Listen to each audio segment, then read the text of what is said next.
Continuing in the Garden of Emuna, we're on page 198. Thou shalt not steal. The rabbi's been talking about income, parnasa, and how we act towards it and how we deal with it. And we spoke about somebody who's lacking Emuna, and they just blame and they end up doing things that they're not really so happy with, or maybe in the end that get them in trouble. The rabbi explains that the less Emuna a person has, the more at risk he is to falling to doing terrible things. And that's why it's very, very important for us to work on our Emuna in this situation and rely more on Hashem in this situation. Because right now, if a person's lacking Emuna, it's a very, very big test. Why? Because all day long, it's very easy. He could just charge a guy another $10, or saf the guy for this, or charge him for that, and just maybe he won't know. And he overpaid. Should we tell him? Lying, cheating, stealing is all susceptible in that situation because they're interconnected. A person who has to pay a bill and he doesn't trust in Hashem, or he doesn't have emunah that it comes from Hashem and that Hashem already told him from Rosh Hashanah how much he's going to make. Because what's the problem? The guy now starts to do all these terrible things and he steals, and he mixes it with his good money that he made properly. You mix that with good, proper money, it ends up making the whole basket bad.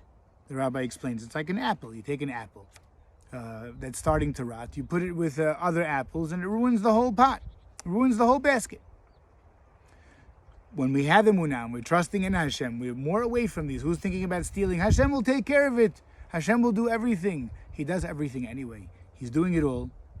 Let's have emunah. Let's stay away from what the Torah says not to do. Lying, cheating, stealing, all these things just to make $1, any way to make the sale. Has v'shalom. We have to realize that we're not going to benefit in the end. If we're not following what the Torah wants, if we're not following what Hashem wants, we're not going to benefit. It's going to end up ruining everything. We should be zocheh to listen to the Torah, to understand that it's for your benefit, Rohi. You're not helping Hashem if you don't steal. Of course, He's proud of you. Of course, He's happy. But you're not helping Him. We're helping ourselves. You want to have a good parnasa. You want to have a strong parnasa. You want it to not ruin. First of all, give tzedakah. Very, very important. Give tzedakah. Make sure you have a good parnasa. But don't do things that the Torah doesn't accept. If the Torah doesn't accept it, we stay far away. And that's why we have to work on our emunah, because it's a pitfall. It's a terrible pitfall. If we don't have emunah, there's only one place to go from there. I got to do it. And it's up to me. So it's not up to us. Leave it up to Him. We're going to talk about bitachon in a minute. The next piece is about bitachon, and that's where we have to work on the most. Emunah begets bitachon.